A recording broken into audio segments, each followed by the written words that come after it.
Hi there, Mr. Bills here again. Hey, in Art 1, we want to make sure that we give you a chance to be trained as an artist. And what part of that means that we want you to see things like an artist sees things.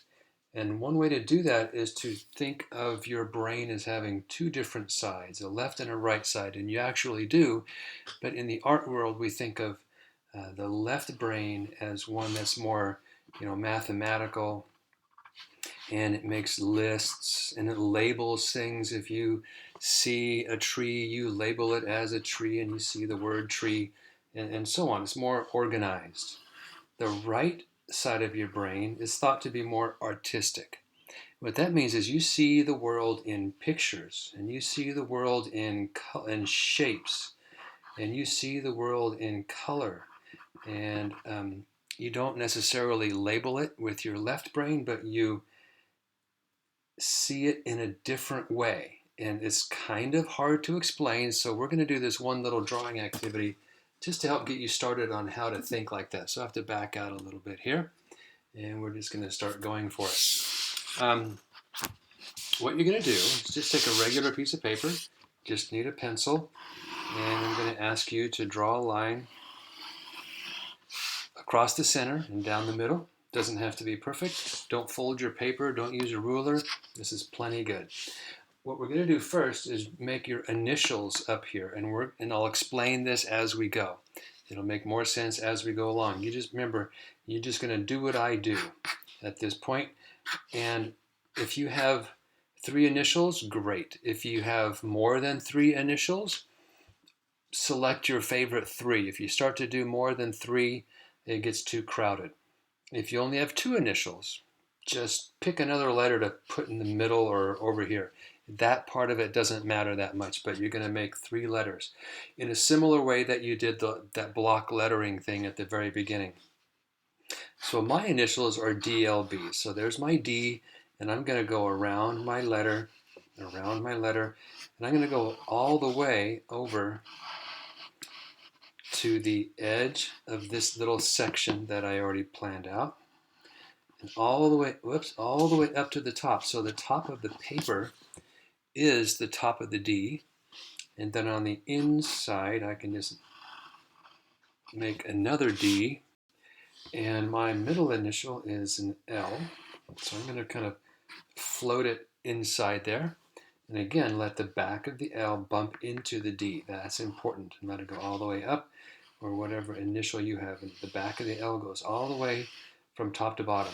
Don't stop short. Let the top of the paper be the top of your letter. And this section again, the L is going to go all the way over there to touch that. This is important that you make sure that your letters truly go as far as they can inside each one of these spaces. My last initial is a B. Okay, so the back of the B is the back of this section. So I'm going to just draw that line over again.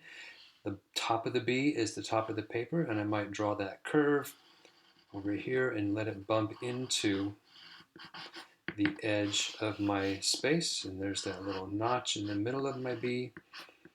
And then you're going to come around, and this might take you a few minutes to figure out how your letters will work inside these spaces. So again, take your time.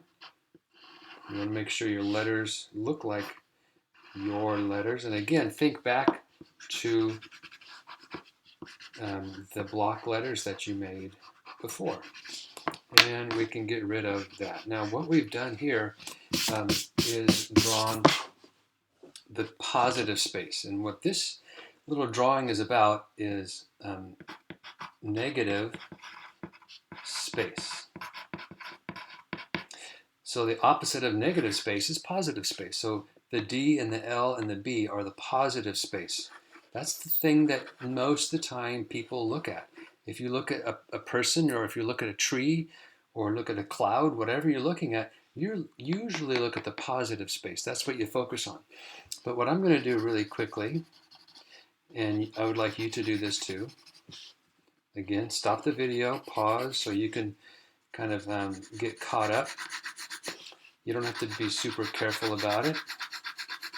But what I'm doing now is coloring in the negative space. The negative space is all the spaces that are not the positive space. It's sometimes you might think of it as the background, or the spaces in between.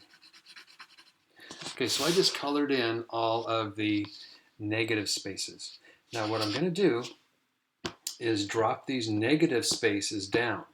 It kind of helps your brain think about using the right half of your brain, like we talked about a minute ago, where I'm going to just take that little triangular shape, and I'm going to just drop it down here, and I'm not looking at the D, I'm only looking at that shape. So it goes down a little bit, it kind of curves up that way, and that line right there kind of represents the top of the page. And then I can color that one in.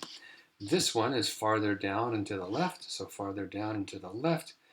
That's kind of a D shape, but I don't think of it as a D shape. I think of it as a straight line with kind of just this curve over here to complete that shape. And I can color that in. Then there's this shaded in one that I can put down here. And that's kind of the opposite of that one. And I can shade that in. For my L, all I'm going to do is take that big rectangle and just drop it down. And it goes most of the way down. And I can color that one in really fast. Here I have a couple more to do. It's similar to that shape. But again, I'm just looking at this shape right there. Don't look at anything else. And then there's this little notch I talked about. That's kind of in the middle and it has a curve on both sides. Right there, and it goes all the way to the edge. Then I have one similar down at the bottom. Then I have two of those things that are kind of like this one, but they're a little bit shorter. And again, I'm just looking at that space. So what we've done, as you can see, is once again, we made DLB, but we did it only using the negative spaces. That's the big thing. That's the way you look at things with your right brain. Okay? When we talk later about using your right brain to see things, this is what we're talking about. You just look at the shapes of things and try to replicate them and put them in the right place. And then you can partly do that by looking at the negative spaces just as importantly as the positive spaces. All right, so in the next video, we're going to do the same thing with something that's a little more complicated, but you'll be able to do it just fine.